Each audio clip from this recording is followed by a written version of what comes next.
আইন নিজের হাতে তুলে নিব না। এদেশের অর্থনৈতিক উন্নয়ন, শান্তি, সমৃদ্ধি সবকিছু নির্ভর করে আমাদের একটি সঠিক সিদ্ধান্তের উপর। আপনার একটি সঠিক সিদ্ধান্তের উপর একটা মানুষের জীবন নির্ভর করে বলে মন্তব্য করেছেন বাংলাদেশ পুলিশের APBN-এর অতিরিক্ত আইজি মোহাম্মদ আলী হোসেন ফকির। আমরা আইন নিজের হাতে তুলে নিব না। এই দেশের অর্থনৈতিক উন্নয়ন, শান্তি, সমৃদ্ধি সবকিছু ডিপেন্ড করে আপনাদের একটি সঠিক সিদ্ধান্তের উপর। আপনার একটা সঠিক সিদ্ধান্তের উপর একজন মানুষের জীবন নির্ভর করে।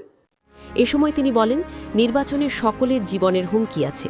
প্রার্থী এবং যারা ভোট দিতে যাবেন সকলের জীবনের নিরাপত্তা দেওয়ার দায়িত্ব পুলিশের। মঙ্গলবার সকালে নোয়াখালী পুলিশ ট্রেনিং সেন্টারে ৫৩তম police trainee recruit constable TRC batch ২০২৫-এর প্রশিক্ষণ সমাপনী কুচকাওয়াজ অনুষ্ঠানে প্রধান অতিথির বক্তব্যে এসব কথা বলেন তিনি। গত ৪ মাসব্যাপী এই ট্রেনিং সেন্টারে ৪১৭ জন ট্রেনি রিক্রুট কনস্টেবল প্রশিক্ষণ গ্রহণ করেছেন। অতিরিক্ত আইজি আরও বলেন, প্রত্যেকটি জেলার আইন শৃঙ্খলার দায়িত্ব পুলিশ তথা পুলিশ সুপারের। কোনো লিখিত না থাকলেও দিন শেষে জেলার আইন শৃঙ্খলার অবনতির দায় পুলিশ সুপার কোনোভাবেই এড়িয়ে যেতে পারে না। তাই ক্ষুদ্র স্বার্থ ত্যাগ করে পুলিশে যোগদানের আগে যে শপথ বাক্য পাঠ করেছেন দেশের গণতন্ত্র ও স্বাধীনতা সার্বভৌমত্ব রক্ষায়, তা অক্ষরে অক্ষরে পালন করতে হবে। তাহলে পুলিশের ওপর সাধারণ মানুষের যে অনাস্থা তৈরি হয়েছে তা আবার ফিরে আসবে। আমাদের প্রত্যেকটি সদস্যকে নিজের আন্তরিকতার সাথে এবং নিজের দায়িত্ববোধ থেকে এবং আপনাদের এই দায়িত্বটা মনে রেখে, আগে কিন্তু সারদাতে আমরা শপথে বলা হতো আপনাদের সামনে দিয়ে ৩ ধর্মের ধর্মীয় গ্রন্থ নিয়ে যাওয়া হলো। আপনারা তার মানে বিশ্বাস করেন এটা ধারণ করতে হবে চাকরি জীবনের শেষ দিন পর্যন্ত। যে শপথটা নিয়ে